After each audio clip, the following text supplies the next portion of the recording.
Hello, welcome to the Old Gravy Podcast. I'm sitting here with an old friend of mine, Brian Powell. Spent a little time in the radio business in Philadelphia with his show, Your Money in Politics. And the reason I got him here today is because I'm doing a little bit of payback because I used to be a co-host on his Money in Politics show back in Philadelphia on IQ 106.9. And he's sitting here with me today, and we're going to talk. We're going to talk politics today. That's what we did. We were supposed to talk about money and politics on the old show, but it always ended up just talking about politics. Always. That was we'd always drift. You were supposed to be making money on that show, but the politics, we always kind of went down that road. Well, politics are fun. It's interesting For me. Yeah, Yeah. yeah. You were the financial watchdog, though.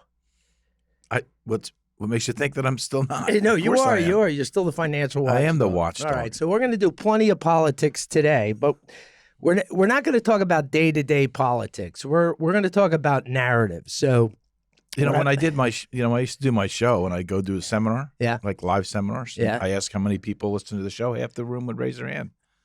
they were your fans. Yeah. Yeah. It was a long time ago. I Well- think most of those people are dead now because it's old people that I talk to. So that's not going to help the podcast. Doesn't know. Not going to help the podcast at all. So what we're going to talk about today, and I'm going to want your input on this. Is this the inaugural podcast? No, I've done tons of these. You have? Yeah, I've been around a long time. Old Gravy? Oh, the Old Gravy Podcast. With OG. You're OG?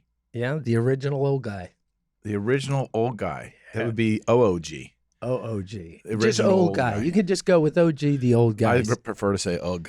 All right, we got to cover. We got to cover a lot of material today. All right. Because we're going to talk about narratives. And by the way, thanks for having me. I love it. No, I'm glad you're here. So we're going to talk about narratives today, and it's kind of the Biden family narrative. The Biden family. Yeah, The Biden crime family. So, are you familiar with the word Shylock? No. You know what a Shylock is? No. They're guys that make loans, and you get charged a real high interest rate. Loan sharks? Loan sharks are called Shylocks. Actually, I do some loan sharks, for real. Yeah. But did you know the expression Shylock? No. Shylock, I always thought it is an Irish term. It's like Irish mobsters. They're Shylocks. They loan money Well, that makes sense. at very high interest rates. Yeah. But it's funny. The Biden clan is always, talking about their Irish heritage. That they kind of a working class, Irish family that came up. Joe was working in Scranton in the gold mine. Not the gold mine, the coal mine. Is that where Joe was? No, he's in the gold. He's in the gold mine today, but he was working in the coal mine out of Joe's Scranton. working in the coal mine. Well, I mean that's Yeah. kind of the thing. Lunch bucket Joe. Right. When he was being raised by Puerto Ricans at the black church. Yeah, that's right. He kind of makes up a lot of stories as he goes along. But this is the narrative that he's Irish Catholic, blue collar, public servant, lunch bucket Joe. He's the everyday man. That's kind of the narrative of Joe Biden. And they talk about his father, who was a used car salesman. Perfect. And he's kind of a blue collar guy too. Yeah. But here's the truth, and I think this is kind of interesting of the family's history. His father was up in Massachusetts and Boston when Joe was very young. Oh, it was in Scranton? It wasn't in Scranton. They were only in Scranton for about 3 years.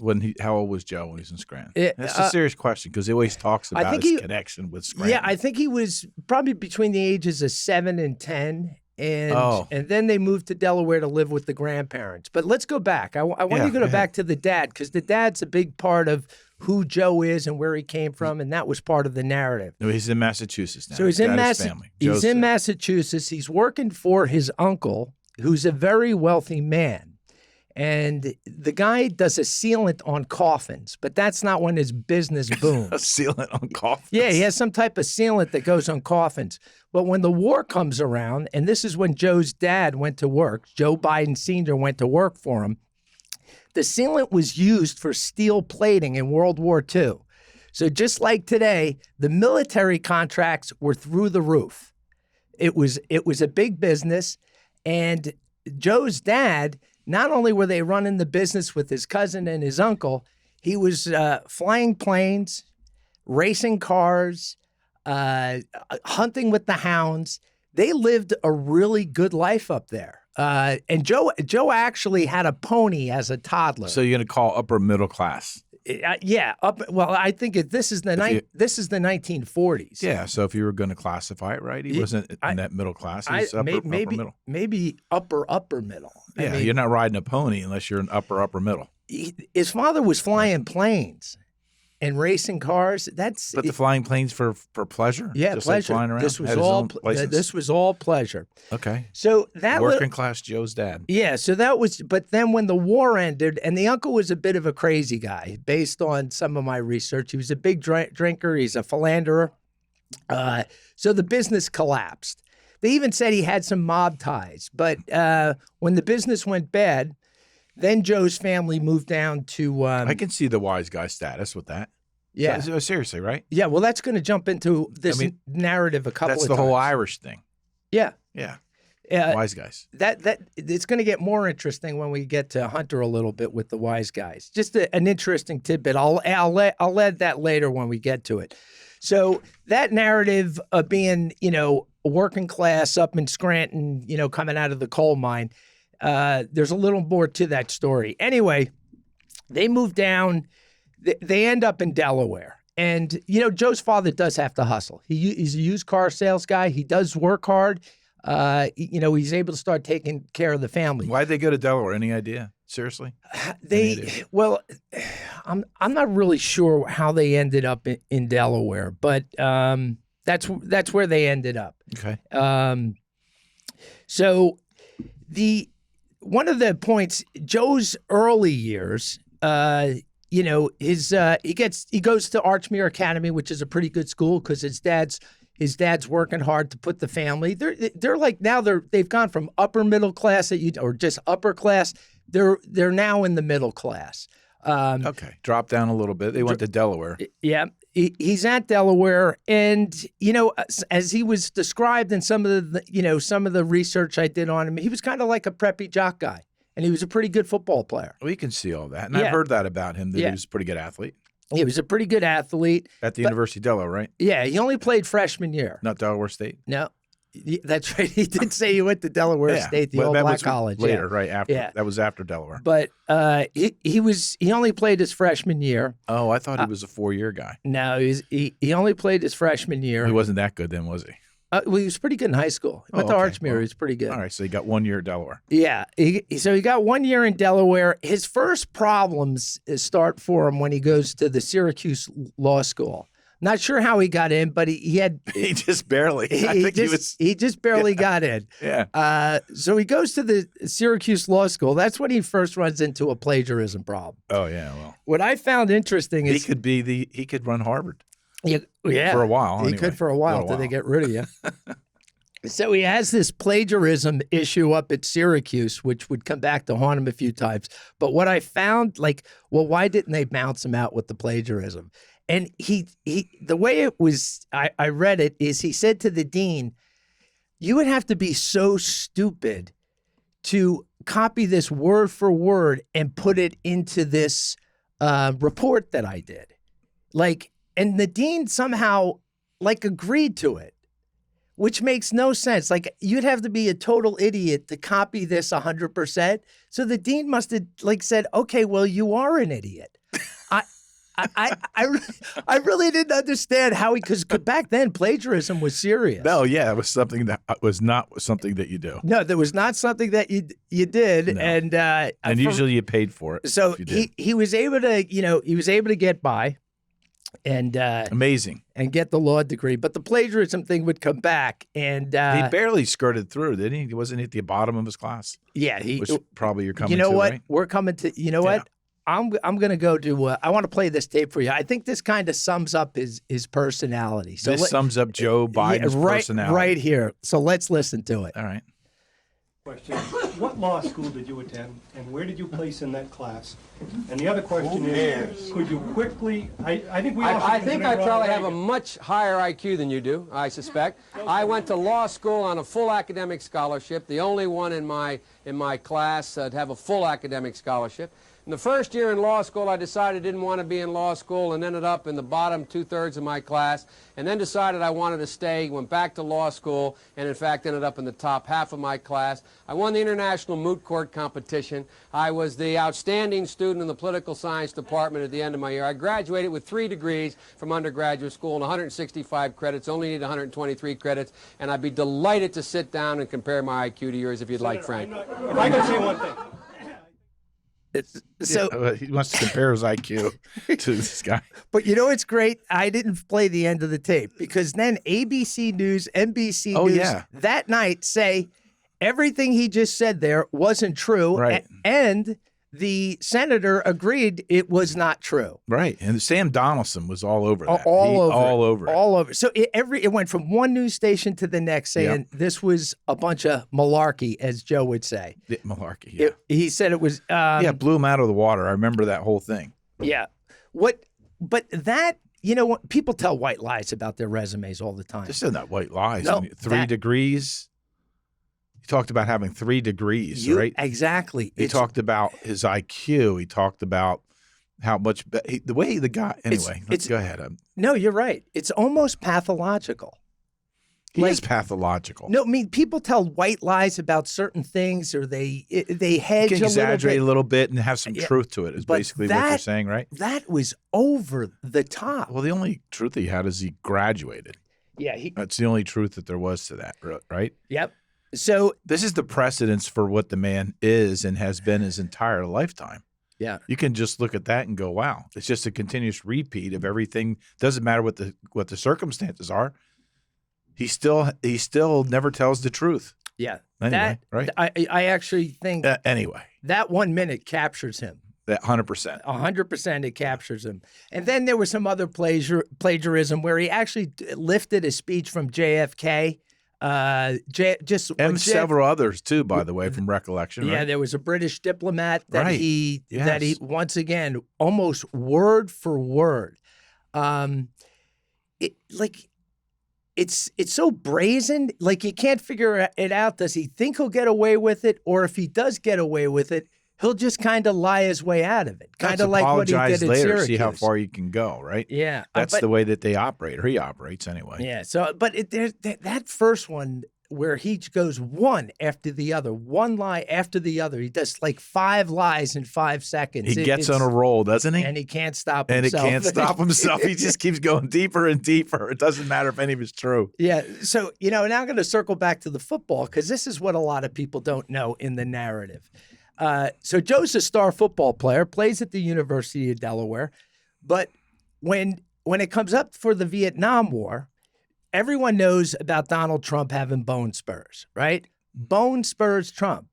What not many people talk about, that was called, he was called Bone Spurs Trump all the time. But when it comes up about Biden, no one talks about his Vietnam situation. So he got out because he had asthmatic Joe.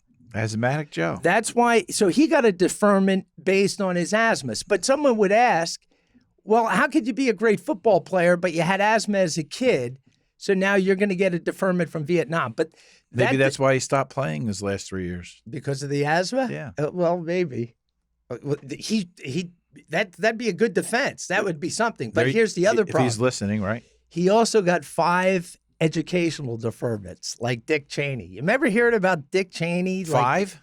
He got 5 educational deferments. That was a big deal. Yeah. To get that. Yeah. Well, that was a big deal. Yeah. Dick Cheney got him too, but we heard about it all the time. It was part of the Bill Clinton. He was also right. Yeah. Hey, listen, that we can have a whole talk about why guys got out of. My point I'm trying to make is we heard Bone Spurs Trump every day about Donald Trump. But you don't hear it about him. Come on, that's the narrative, right? That's the narrative. That's kind of what. Now you're talking about the media and how they handle things. That's what I'm kind of talking about. And it's funny, the Bidens Joe Biden, the way he looked at his family was kind of like that. He admired the Kennedys, but he was going to kind of have that kind of working class, blue collar family that rose to the presidency, where the Kennedys were upper class, wealthy. I guess they got their money from bootlegging, but like that was Camelot. He's kind of like the Darth Vader of the Kennedy family. Like he tried to mirror it. Yeah, and he's the complete opposite. It's all black. But I think he tried to mirror it with the narrative that they were, the hard knocks, working class, underdog Irish who came up. Yeah, well, that's his shtick. That was his shtick. Still is his shtick. Yeah. Yeah. So here's, I find this is another, terrible part of his history, and it really was a tragedy with that car accident where his wife and he lost the baby and the. Oh yeah, terrible story. And do you know Bo and Hunter were in the back seat of that car? Yeah, and I think they were injured. They were injured. And yeah. then he was at the hospital every day and all that. Yeah. No, that was a.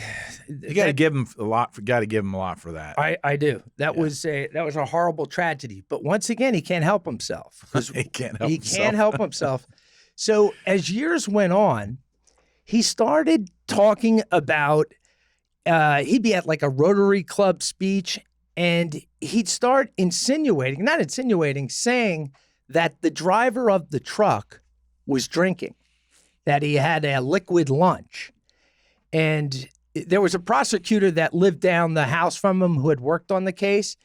And when those rumors started coming out, or that he was saying this in public, that there was a drunk driver, even this prosecutor said that was not part of this case at all. There was no alcohol involved. Joe fabricated that? Yes, he did. I can't believe that. And it got to the point where fabricated in public, no less. Yes, in public. In like public speaking events. Well, I think when he gets up in front of people, he just starts to go, and he continues to go, and it's just a big lie. It just becomes whatever he can think of, he just says. It just keeps going. It's almost like he can't help. Well, he can't help himself, but he just keeps going. That's a consistent thing that he's been. Yeah. His whole life, right? And the only reason, which is really the premise of what you're talking about. Like what was this guy's background? How did he really grow up? And what's the truth about it? Yeah. And a lot of things, if you said in his background that you've already mentioned, most people probably don't know that. No. Like I didn't know a lot of those things. Well, and you've always been a researcher. You always go right to what's the source, what's really the truth. Yeah, I like to know who these people are. Right.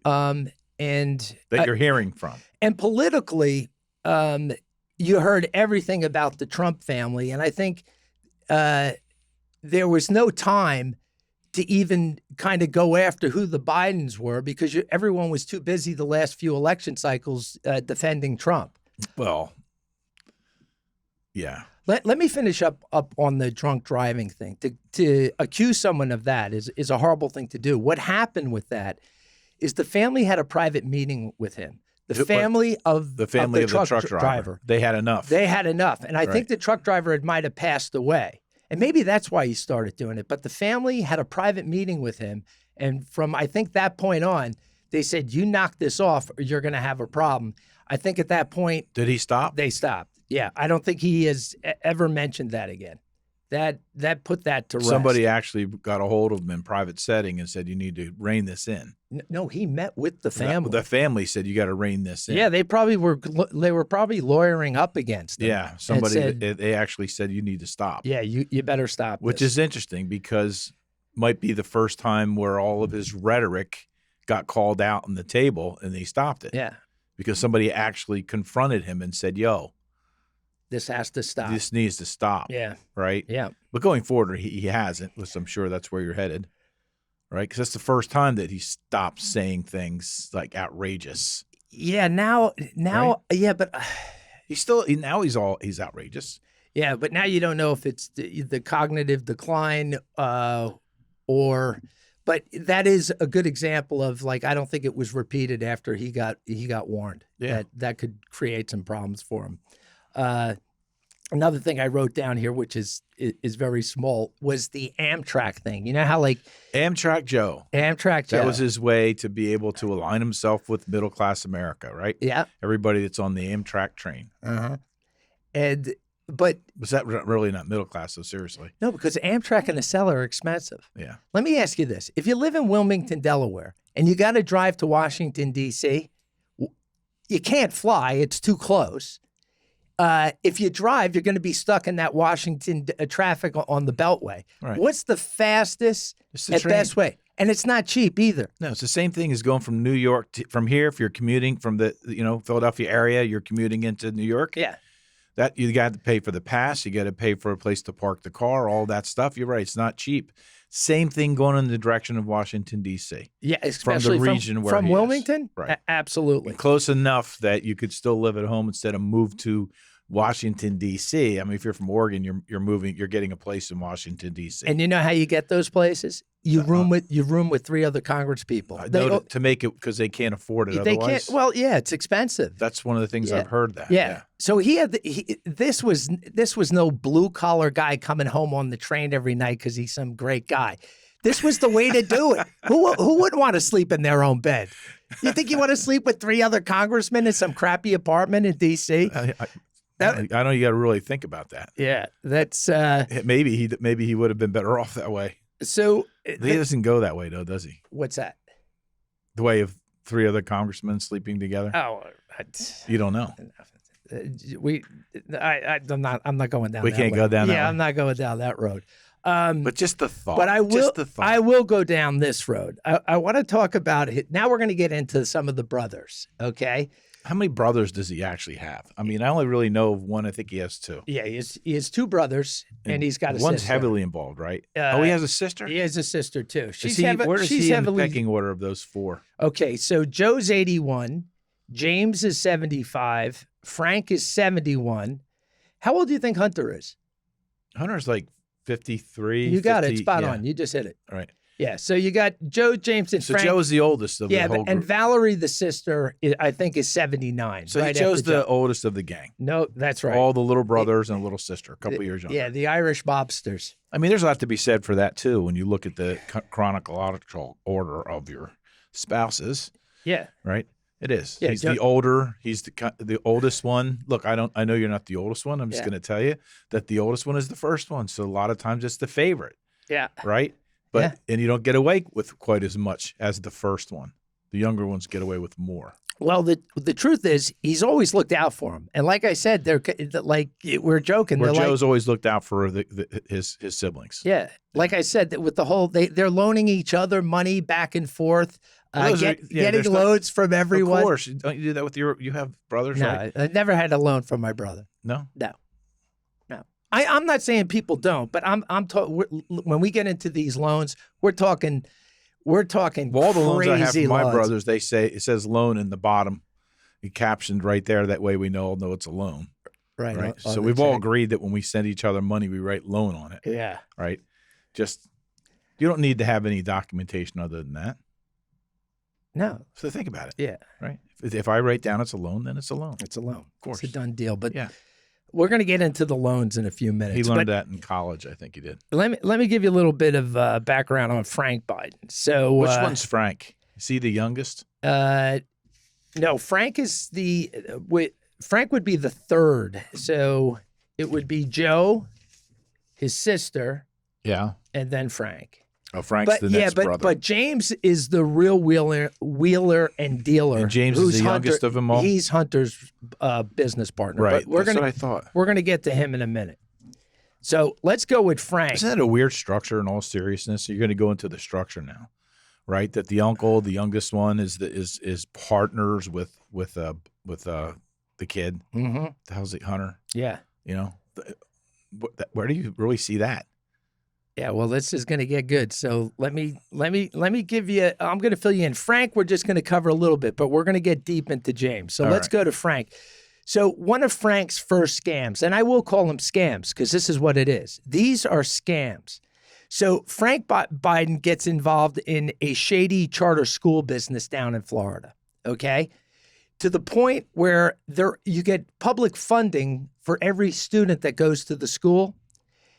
They make up names of kids in the school. They create students that don't go to the school.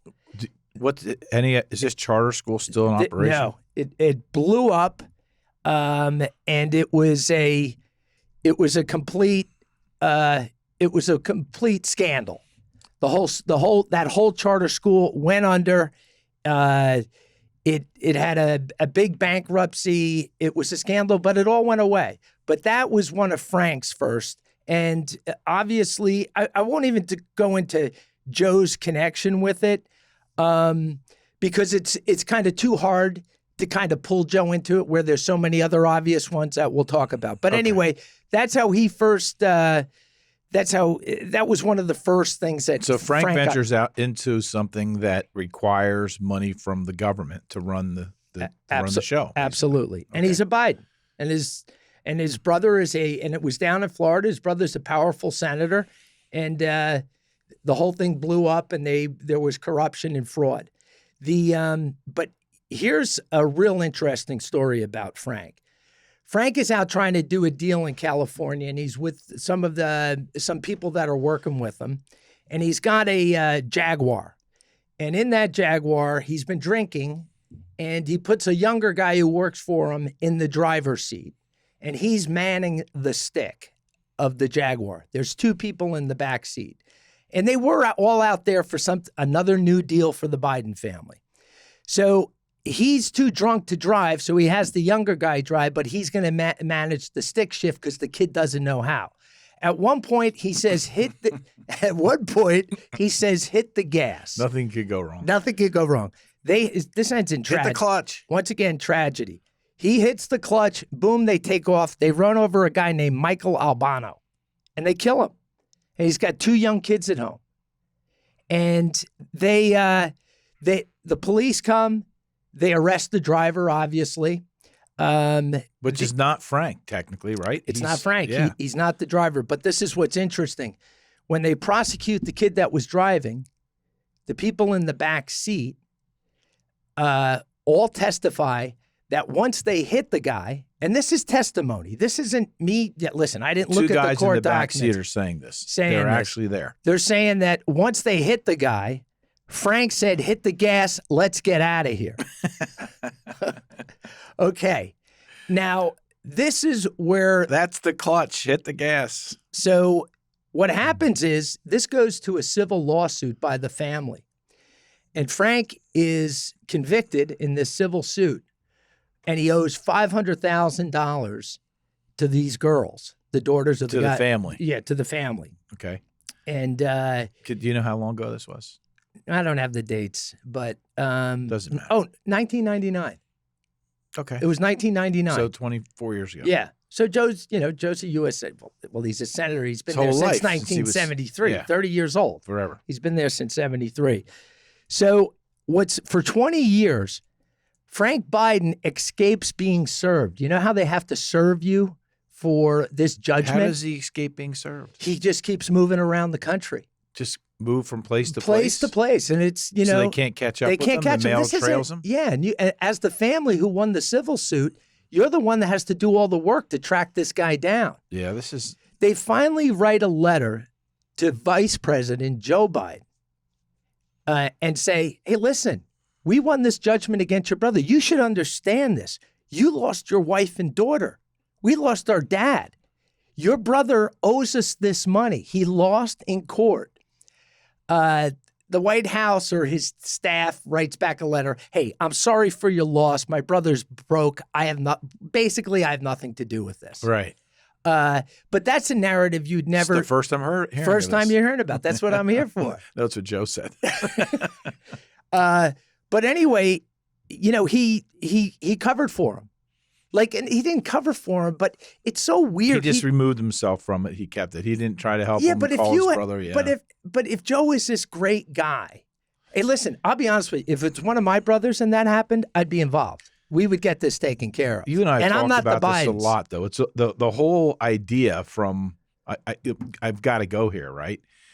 I'll say from politicians in general, but particularly the left, which is where Joe is. It's always this strategy is run out the clock. Yeah. That's all that is, right? They're just running out the clock. Yeah. Just move to another state, move away. Don't answer the letters. Just ignore it, right? Ignore it. Yeah. Run. And eventually it goes away. And that seems to be the narrative for how they seem to handle all those types of things. And guess what? It was finally settled. Well, guess when it was settled? yesterday. No, in 2020. When he ran for president. 2020. Yeah. When he ran for president, all of a sudden they All need of a to make it sudden, up. Yeah. they need to Now, get where did that the money off. come from? Do we know? No idea. Like to pay the $500,000? Yeah. I don't know if they paid it all. I don't know if they paid half. But They paid something. It was a settlement. And it was probably They a gave him settle. 10 cents on the dollar. And they probably said, "Don't say here's your settlement. Don't talk about it." They had to sign an NDA. Right. No doubt about it. But it was finally Isn't that settled. amazing? You're talking about from 1999 for 21 years, this thing isn't settled. All of a sudden now Joe's running for president of the United States, and it disappears. Yeah. Through all of a sudden, we're going to put the lawyers in touch, and we're going to stop this, right? Yep. Yeah. That's so what they drug it out long enough, and then they said, "Oh, it's important now. We got to get rid of this." And it went away. And he had nothing to do with it until then. Yeah. Well, this gives you a pretty good indication of what this guy's all about. 1999 to 2020, it finally got settled. Yeah. How about that? So, and It's this just coincidental, right? Yeah. And here's some gossip. And the only reason I'm bringing it up about Frank Biden is because of Hunter's laptop and all the the sex stuff on the thing, the dick pics. Marjorie MTG was raising the pictures of him in Congress. But my point, let me get to Which Frank, is funny, by the way. which is funny. Yeah, But She's Frank, hilarious. Frank's dick pics just showed up on a gay website. Frank Biden's has pics. Yeah. I don't know how it was in the news. And I don't know what's up with them. Are you serious? Yeah, so and this is within the last few months. His in the last few months, those pictures of Frank the brother have shown up. Yeah. So I had no idea. Yeah, he's out there. This family is really a train wreck, honestly, when you look at it. Right? Yeah. So, and it brings me back to another story, which I think most people have heard about already. Joe used to walk out in Delaware and jump in his pool naked in front of the Secret Service. Yeah. So, because he couldn't take pictures because he was too high-profile politician. Yeah, is that what that is? I don't know, but they think about how dysfunctional that is. They got a lot going on. The Vice President of the United States, you have Secret Service taking care of you, and it's time to take a swim. So you prayed out with no clothes on, so that the female, because they were females, right? Yeah, I heard they were pissed too. That the females were pissed? Yeah, the Secret Service agents were like, look at this guy. Yeah, of course. What would you? Yeah, right. Yeah, they thought it was insulting. It's insulting. It's a joke. It's disrespectful. But listen, when I swim in my pool, I swim naked. Just so you know. Okay, that's fine. But you do it privately, and you don't have any Secret Service agents. No Secret Service. Yeah, and you live alone. Yeah, I got to pay people to watch me swim. Okay. That's why I stopped doing it. All right, I'm going to move off you. Let's get to James Biden. Okay, so Frank's a real sweetheart. That's all I got to say. Yeah, right, and it's a pretty brief history of him because what has he done in between? No, there's got to be a whole bunch of things, right? Well, I don't. I think James is more connected to Hunter, therefore is more connected to his business partner. The big time corruption. That. Yeah. But meanwhile, you got Frank running around there calling, using the name, whatever. Yeah. We don't know what he's done from that point to this point, other than what you mentioned. Yeah, there's more. I just, the podcast is an hour. I mean, we could literally spend 5 hours going over all of this. So let's move to James. James. Let's have a highlight on James. Okay. In the 1970s, James spent a couple of semesters at Delaware and then dropped out. But in the 70s, he had a nightclub that went bankrupt for $600,000. You know how much? That's a lot of money for in Delaware. What's that? He had a nightclub in Delaware. Yeah, in Delaware. But so it goes bankrupt. So he operates a nightclub that goes bankrupt. Yeah, but and he owes $600,000. You know what? $600,000 to vendors. What do you think $600,000 from the early 1970s is in real money today? It's probably a couple of million. No, probably about $1 million-ish. I think I looked at. You looked these numbers up. I did. I think twice. It's 3 times. Doesn't matter. It's a pretty big number for back then. And especially for a nightclub. So but anyway, isn't that how bankruptcy works? I'm being serious now, right? Sorry, we went out of business. You can't. There's nothing for you. Yeah. Okay. So when he went through this bankruptcy, what was revealed? There were a ton of IRS liens, and there was a ton of suspicious loans. Because he was pulled into civil court for this. And, suspicious loans. Yeah. And that's why I was talking about the Shylocks earlier, the Irish Shylocks, the loan thing is a big part of this family's culture. Well, that's the thing that all they these lean different on, or loans. they say that they're so smart, and that's Yeah. how we're going to like hide it. But you're talking about the brother goes bankrupt for $600,000, doesn't pay anybody, and then from there moves on to what? Well, I just want to add this to it. In 1987, people thought Joe dropped out of the presidential race. This is 1987 because of the plagiarism, because they were playing the audio and everything of his Yeah, well, that is plagiarizing. why. That is why. That's what they say. But I also read that they started to dig into his relationship with James, and there was a lot of loans, deals, and the fact that Joe was showing up at some of the meetings. Same thing you heard with Hunter. It's kind of like Hunter took over for James at a certain point where Joe would come in as the, as the product. Because that really the loans were, we give you a loan, there's no high interest rate that a Shylock would give. The return on your investment is the relationship with my brother, who's a very powerful person. So Joe obviously is arranging the loans. Joe was, well, think about Delaware being a big banking state. And he had a lot of ties to if I remember MB&A Bank. Mm-hmm. Remember Oh, yeah, MB&A he was Bank? the credit card king. Yeah. Joe was. Like Right. if you lobbied in Washington, Joe Biden was the friend of the credit card people. Yeah, because all Yeah. the banks are domiciled in Delaware. Yeah. And most of the people get screwed by credit cards of the working class people. Well, listen, I'm going to tell you something, okay? Mm-hmm. So on a serious note, my roommate from college was in the work for MB&A Bank, and in the same division where he was one of Joe Biden's sons in a no-show job where he was making, I'll just say this, more than that $600,000 a year that Frank stiffed him for. No-show job. Yeah. Yeah. So then, right. So Joe's close proximity to these banks and being able to get this money to loan to his brother, that must be where it came from. Yeah, and I actually think one of the credit card guys bought his overpriced house in Delaware at some point. Paid way over the going market rate. Somehow for it. Joe wound up Yeah. with a house that was somehow owned before by somebody at a bank. I won't say who or what, but yeah. So that I know for a fact. Yeah. By the way. So let's get back to James. So James, who only spent a little bit of time in college, was a nightclub owner. The businesses that he's been involved in, insurance, healthcare, he's involved in some poor healthcare hospital, those that serve rural communities. He got paid $600,000. They thought he was going to go to Washington and save the hospital. The hospital soon went down, collapsed under, debt. And So he took $600,000 as a consulting fee to go help save them. and it all went down, and then they turned around and sued him. But there's so many of these stories. But what I find funny is that it's not funny. They've been involved in, like, James himself has been an insurance executive, a healthcare executive. He started a hedge fund with Biden. They started a hedge fund. Yeah.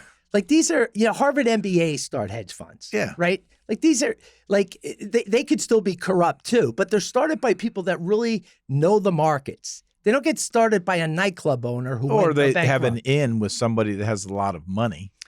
Let me give you the I think this was his best deal ever, James. James's best deal ever. James' best deal ever. He becomes a construction executive for a firm in New York City. He becomes a vice president there. The guy hasn't. He's got a lot of solid background. He's got all these Yeah. different places he's been to. Yeah. Construction makes sense. Yeah, he can't build a tree house, but now he's a construction executive. Of course. Yeah. So Joe, as vice president, becomes Obama's representative to rebuild Iraq. He's gonna, like the czar. Yeah. Like Kamala was the czar of the border. Became part of his portfolio of what he had to deal with. Right. Yeah. So I know exactly where this is going. Yeah. Guess how much James Biden, his company, got that he was the vice president of? They got $1 billion to build homes in Iraq.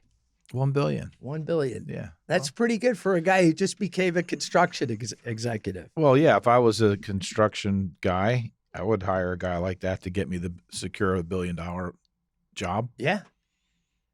But the system's not supposed to work that way. Why not? Did the houses get built? I don't. You know what? It's a good question, I don't right? know. I have don't know no either. idea. I doubt it. Is anybody living and paying You know rent what? there? You know what? Something did happen with that deal. It was corrected. There was a change in that deal. I don't know what it was, but the fact that it ever even happened is The fact that he was able is to enough to attract know. $1 billion from the United States government, right? Yeah. Is where that money came the from. money came Right. from the United States Be Treasury. clear about that. It Yeah. wasn't like it was a bank. It came from us. It wasn't a bank deal. This is No. a deal directly with the federal government. This is probably the Department of Defense. Well, Joe sending had that nothing money. to do with it. Yeah. Can you prove it? So I'll give you one more. And listen, Where's the money? Once again, we could go into James. James could be 3 shows, 3 podcasts. You Just about James. You should probably do a podcast entirely on him. Yeah, we'll both end up in federal prison. No, why would you say that? If you're pulling things up from exactly good. No, I am. I'm bringing up sources. One But thing that you've always been really good about, seriously, right, is that you always you want to know what's the source. yeah, You know, when I play games with you in conversation or whatever, you know, whatever I'll say, right? It's always bait for you. yeah, But it's like, okay, what's the source?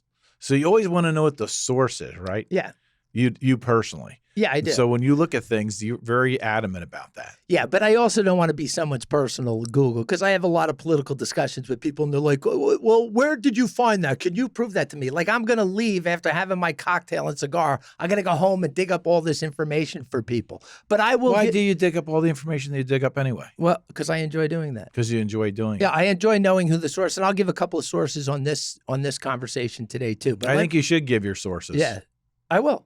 Yeah. I will. I want to know. I'll do it when we do the wrap up. I'll let you know, and I'll do it on the podcast. So, here's another person, Biden's son-in-law, a Dr. Crane. We don't hear about him. No, but I'm going to tell you about him. So he's no longer practicing medicine. He's in a healthcare venture fund. He's a partner in one, right? This is beautiful. Yeah.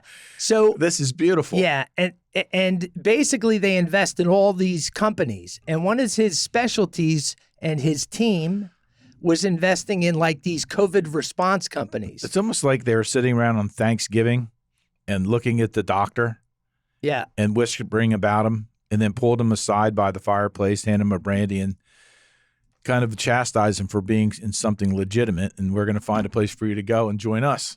yeah. Well, he wasn't where he was sitting. He was an advisor to the White House on COVID response. Oh, of At course. the same time, his healthcare companies investing in companies This- that it's Anyway, go ahead. pretty good. Did you know about that one? I had no idea. Yeah, that one. No, I'm serious. I had no idea. So the son-in-law, who's a doctor and seemingly in his profession, kind of slides into the federal government somehow. Well, he slides into the investment world. He's like a once again, he's a hedge fund guy, Yeah. and he's And slides into the government for funding and for jobs. Exactly. He's an advisor. So what you would do, you're advising on how you should respond to COVID. And then once you hear what the government's going to do, because that's where the money's going to be pushed, then you start investing in the companies that can Wouldn't you like respond. Wouldn't you like to watch, have a little camera in the corner on Thanksgiving Day of the Biden family? Yeah. You know what? Think about that, right? Yeah, but like anything, this is their business. I'm sure around Thanksgiving, they're fun Irish people. They're all laughing and drinking and having a good time. Listen, I could tell some stories about that too. I bet you if you were sitting around with them, This is a mobster family. This isn't just a family of Irish. let me tell you, we'd be having some Jameson, smoking Yeah, cigars. but- We'd be having and a they're good going to time. pull a guy into the business. Yeah. All right, so let's. That's interesting. I had no idea about so that guy. so here's another narrative. Not another. It's not a narrative. It's something that happened. I want to get into Ashley. By the way, everybody's into the government business here so far. yeah. Who's Well, Ashley? So Ashley is his daughter that he had That's with Jill. married to the doctor? No, Oh. Ashley is Joe's daughter. Oh, Joe's daughter. Yeah. Oh, you know what? She could be married to that doctor. I'd have to connect that. That does make sense because he's the son-in-law. So, but anyway, so Ashley is the Is daughter. that, I'm sorry. Is Yeah. she the one that accused Joe of having showers with her? Yeah. Okay. And that's the one I'm going to talk about right now. We don't even have to get into the The image just went right through my mind. So now that you brought it up, I'll just frame it for everyone, and we don't have to drive down into it. But there's a bigger point I want to make about the diary. So Ashley also had addiction issues, right? She also had drug and alcohol addiction, and she was in a Palm Beach rehabilitation center. When she left, and when you go into rehab, a lot of times they have you keep a journal. That journal was left in her room, and someone grabbed it. And it might have been her roommate. we leave the journals for somebody to grab. No, I think we leave the computer for the computer guy. I mean, I know. I didn't think of that. Yeah, the Hunter left the computer. She leaves Everybody's the journal. in rehab, drinking, sniffing. What a family. So, and what we're laughing about, we're not laughing about rehab. I'm crying. We're laughing about how they leave their stuff. So yeah, that's amazing. So anyway, whoever grabbed that diary tried to sell it, and they sold it to this guy Kevin O'Keefe, who does Project Veritas. He's kind of like the I know. He's the like guy. the modern day 60 Minutes. Yeah. He ambushes you. Yeah. He's quite creative. He's funny. But he's not good because like 60 Minutes could do it and everyone liked it because it had a left tilt. Yes. But once a guy from the right starts doing it, he's evil. No good. Yeah. He's not part of the network. So he's not part of the network, exactly. So he gets a hold of this diary and he has it in his house and he doesn't publish it. He says, I got to prove that it was hers first. So he sits on it for months. But here's what I don't like. So this diary he has, if it's legit or not legit, it mentions about the inappropriate. She says, I felt that by showering with my father at an inappropriate age, it over-sexualized me and it could have been part of my addiction problems. That's all I know about it. And they actually have people have posted what it said and pictures of it so that's all. Let's put the showering part. But what bothers me is the FBI raided Kevin O'Keefe's house to get that diary.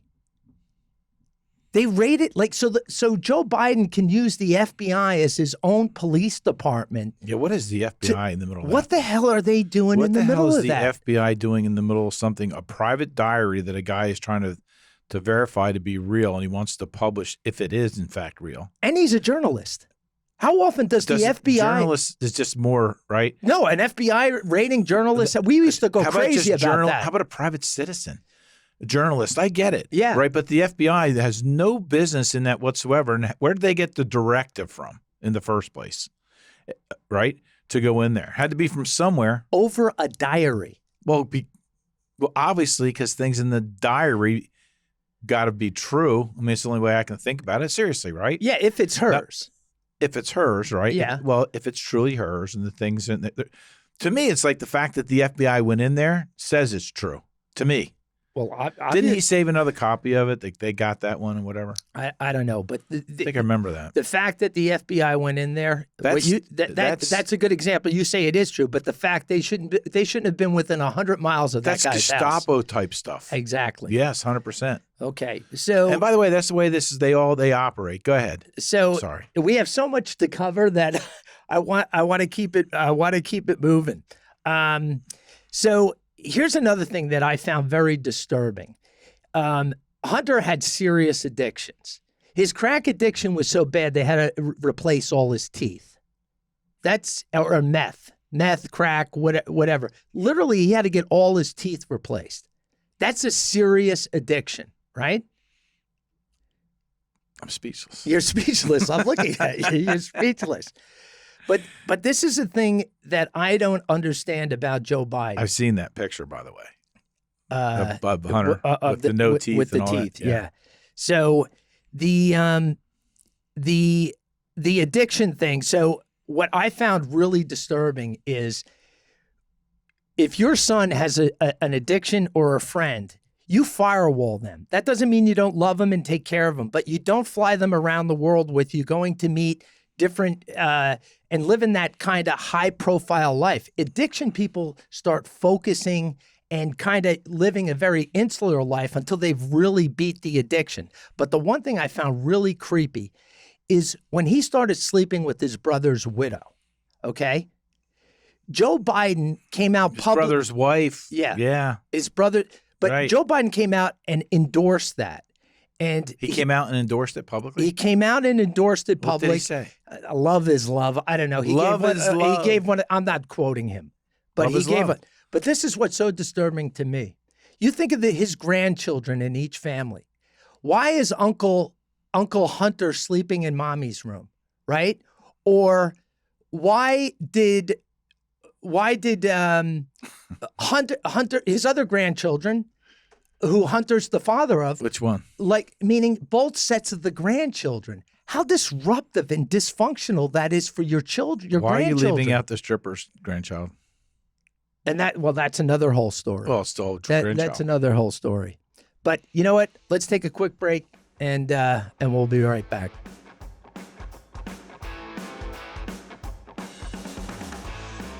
We're back with the Old Gravy podcast here with Brian. We've been just doing The watchdog. the watchdog. Yeah. The watchdog. I'm here with the watchdog. You know, in Philadelphia, I had number one for a while. On Sunday evenings. Yeah. That was when you were with me. Yeah, of course. Yeah. And then when you left Number the one- broadcast, it just went through the roof. Number one. after you That's not true. after you fired me. You got fired? Yeah. All right. So let's get back into the Biden. I have to say, narrative. honestly, the fascination of this discussion for me, Yeah. right, is the fact that the Biden family, all of this, the sound bites that you hear, that you've heard since the guy's been president, right, like how it happened and the conspiracy and the corruption and all the things that are there, you haven't even touched, okay? But what's the makeup of this family and how did we get here? And I think that you get a pretty good insight of really what that family was all about and how what this flower bloomed from, if you know what I mean, Yeah. the type of soil, Yeah. right? And the soil is in his pants now, if you know what I mean, like Joe. You're talking about his age. I'm talking about the fact that most people wouldn't know the things that you're talking about. No, and I'll tell you, too many people are too busy talking about kind of his age and if he has dementia and his health is going to collapse on him. There's so much that I think is a distraction. It is a distraction. It's a distraction from what they've been involved in and how they've operated this business. And well, it's become the punchline. yeah, Right, that he's got these cognitive issues.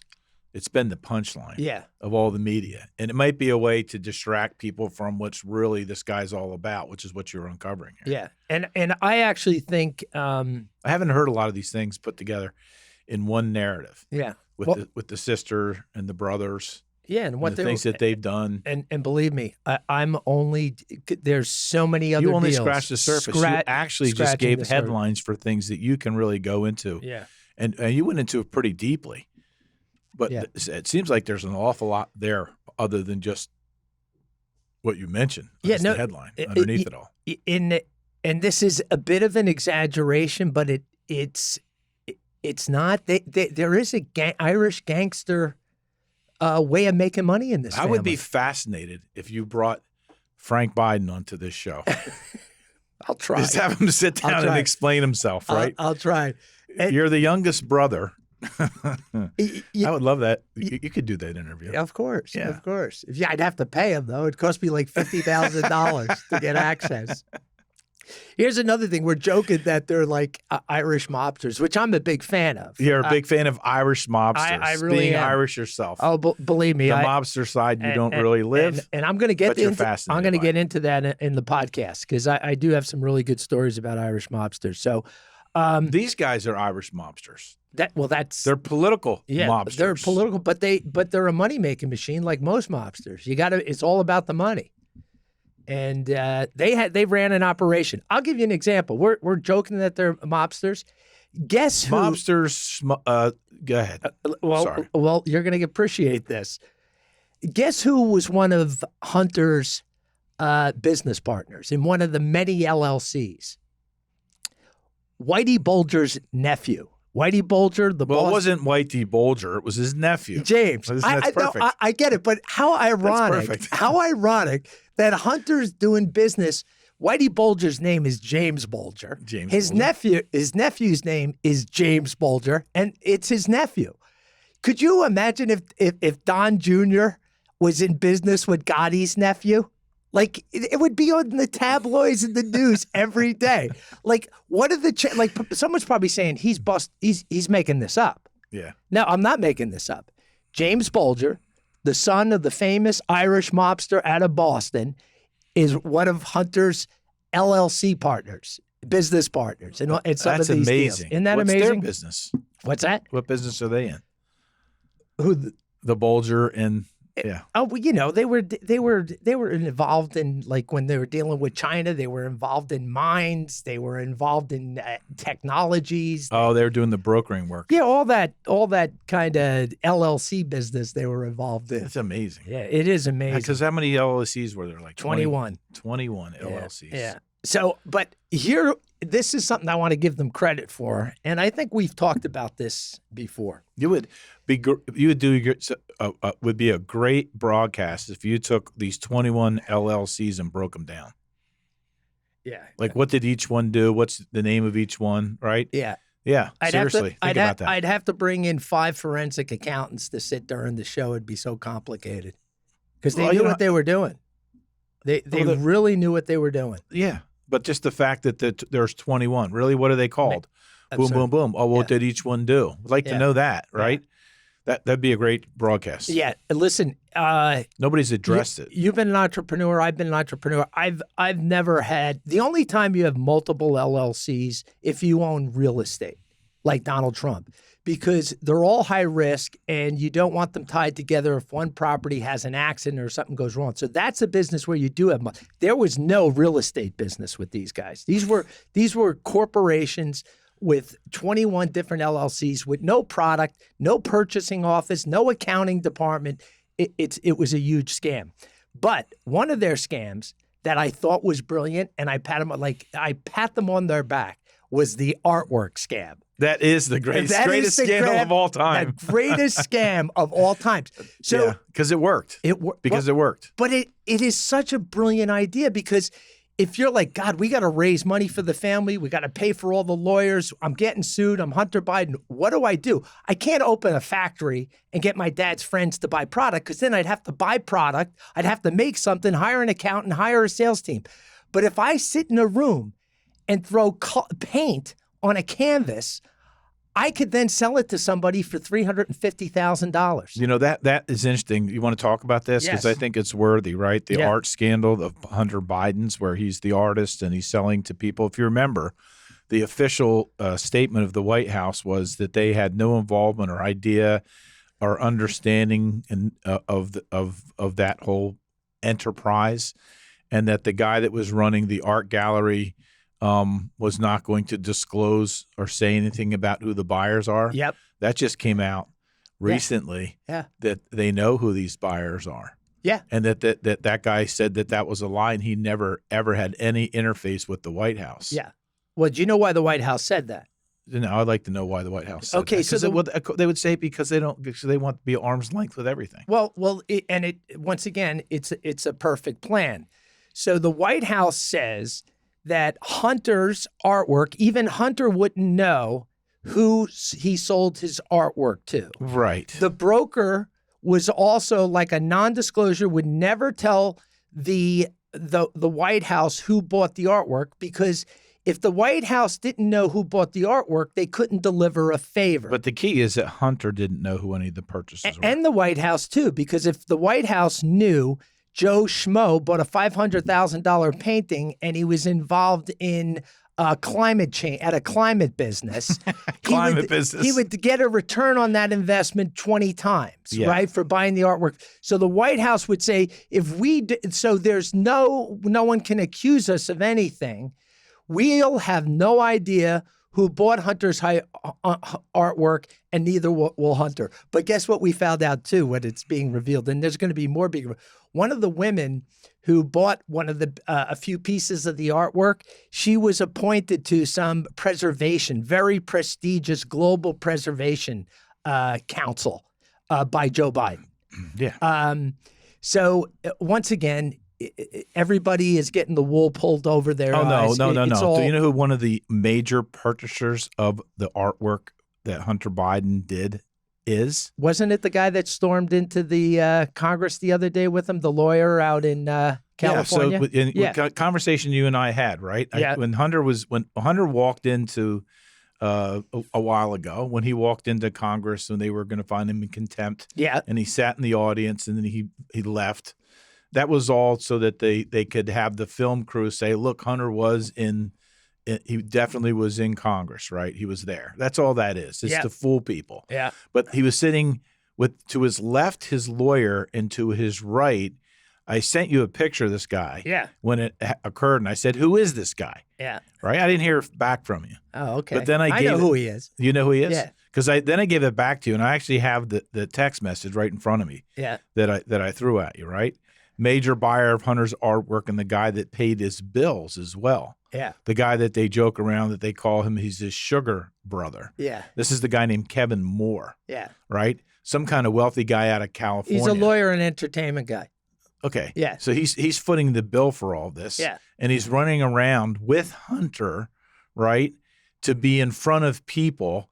And if you watched any of that broadcast, which I did, that lawyer is just getting a kick out of being there. Yeah. And seeing the whole circus. He thinks it's absolutely hilarious. That's the guy right there. Yeah. He's building his brand. Yeah. Yeah. That's exactly what he's doing.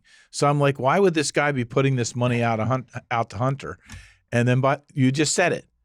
Oh, Hunter doesn't know who purchased his paintings, except for the guy that's sitting right with him in the friggin' Congress. Yeah. Yeah. It's in plain sight. It's like undercover in your face. It's right in your face. Yeah. Because most of the world doesn't pay attention to the things that you pay attention to. Well, for real. Yeah, and I'm actually crediting him for the artwork scam. I think it's a brilliant idea. It is a brilliant idea. It was a brilliant idea. It raised a lot of money. It was great stuff. Did you purchase one? No, I did not. I couldn't afford one. Well, I'm waiting for the prints to come out. So I might buy a print. Yeah. 1 of 500? Yeah, 1 of Hunter 500. Biden originals? So, you brought up when he stormed into Congress and said, I'm not – when Congress subpoenas you, a committee, you go into a private room and there's Democrats and Republicans, and Hunter says that I'm not playing by those rules. I'm making my own rules. I want to have a public hearing. Yeah. But that's not how it works. But I'm the president's son. Well, when Don Jr. got subpoenaed for the Russian interference 5 times, when he went in, he did not say, I demand to have this public appearance. He just went in behind closed door. There was a deposition. Yeah. He answered. And he did it. So did Eric, too, and by he the way. answered the questions. But anyway, let's go back to the family of the Bidens. But you know what? I got to tell 2 stories here. And right. I might have talked to you, and then we're moving off. You Trump. can do whatever you want, OG. We're moving off. We're moving off Trump, and we're going to go to Kamala. But these are 2 interesting stories about the Russian collusion when they brought Don in. When he was sitting there, you remember the famous meeting he had with a Russian lawyer in New York City? Yeah. And the Democratic committee was like, that is the collusion. That's the helping his father be a Russian spy. Right. We got him here. Yeah. So when they bring him in, they start saying, well, who arranged this meeting with this Russian lawyer you met with, this private, secret, hidden Russian? He goes, and I forget the guy's real name, so I'll make it up. But he goes, Igor so-and-so. And the Democrats are like, is he a Russian? And he's like, yeah, he's Russian. And they're like, so you're telling us this Igor brought in this, he said, and I've read the transcripts. You can read what the back and forth was because this is all public information. Yeah, they were almost drowned in their own saliva. They are so excited about this. But as they start working through the story, you can tell Don is kind of like, what's the big deal with Igor? Like, so they're like, so this Igor, He's like, a Russian. like they believe he's a KGB agent. Of right? course he is, yeah. But he's been in America for years. So they say, well, how do you know him? And he goes, because the guy's in the entertainment industry. So he would see a real estate location or an investment that the Trump organization might be interested in. Yeah. And they're like, oh, really? He was interested in the Trump. And he goes, yeah, he would find properties. And as they keep going down, trying to get something like this guy is a KGB guy, they're like, well, how did you meet him? And he's like, wait, like he can tell this is going off the rails. He goes, Igor was Michael Jackson's manager. And they all got depressed. Yeah. Like this just because he's Russian, he's been working in America. He was Michael Jackson's manager. Yeah. And they were all so depressed. And it reminds me of another story. They dragged Donald Trump's driver in, who's kind of his body man and his driver for years. And he works for the Trump. And Trump goes over to Russia for the Miss World. You remember he was in charge of the Miss World beauty pageant or whatever? He owned a piece of it. Yeah. Miss Universe or whatever it was. They believe at that time is when the prostitutes came in to pee on him. Oh. Yeah. Yeah, I remember that. Yeah. So they bring in his driver, and this was one as they're digging on this committee, the Democrats are digging in. So they say to this kind of big guy, probably from Queens, they're like, so have you ever been sent to get anything for Donald? And he goes, well, what do you mean? And they're like, well, did he ever ask you to go acquire something for him? Yeah. He goes, no. Well, what do you do? Well, I drive him, but he's never asked you to do him a favor. Like, they believe that he might have been the guy that brought the girls up for Donald. Right. So then one of the questions is, have you ever bought anything for Mr. Trump, purchased anything on his behalf that he didn't want to purchase himself? And the guy goes, no, he's a billionaire. Why would I buy him anything? Right. And they're like, so you've never bought him anything? And he goes, no.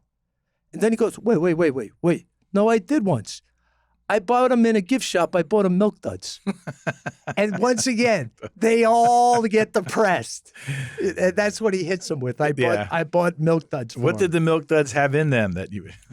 Like, you talk about being on a fishing expedition that Hillary Clinton set up. It was unbelievable. We're talking about the Biden family here, by the way. I know. But there's one thing about the Trump family that I just have to interject into this, is that they've been vetted so hard, so fast, so thoroughly, so deeply. The fact that they didn't find anything really on this guy, I'm talking about Trump, is amazing. It's amazing because when you revert back and you go to, and I don't want to make this a Trump versus Biden thing, but if the same scrutiny, and this is what the right always screams about, if it was put on the Biden family the same way it was put on the Trump family, it'd be a much different story. It wouldn't be about the Milk Duds, right? It wouldn't be. No. It would be about things a lot deeper and dark than Milk Duds. And illegal. And of course, illegal, right? Yeah. And money being raised from federal government because Joe's got his nose in there. Yep. You know what I mean? Yep. So you know what? I think we did a good job today wrapping up. The Biden family, by the way, after all of this, when you sit there and you hear all the hyperboles of the things about the Biden family that are typical in the airwaves and go in one ear and out the other. Do you know what I mean? Yep. And everybody just regurgitates. If they got as deep into the Biden family as you did here, and you can go a lot deeper than this, things that you found, it would be a never-ending saga that could play on Netflix for 12 years. Do you know what I mean? Yeah. It's good for 12 seasons. Yeah, there's a lot here. The corruption is unbelievable. Well, I want to thank you for coming. By the way, you didn't even talk about the corruption with Joe Biden. No, I mean, listen, we've said it 5 times throughout the podcast. There's so many roads we can go down. We'll do it again. There's so much more to cover, but I want to thank you for coming in. And I appreciate it. I think we covered a good amount of the Biden family and not getting into the day-to-day politics. So thanks. It was great having you, Brian. Thank you.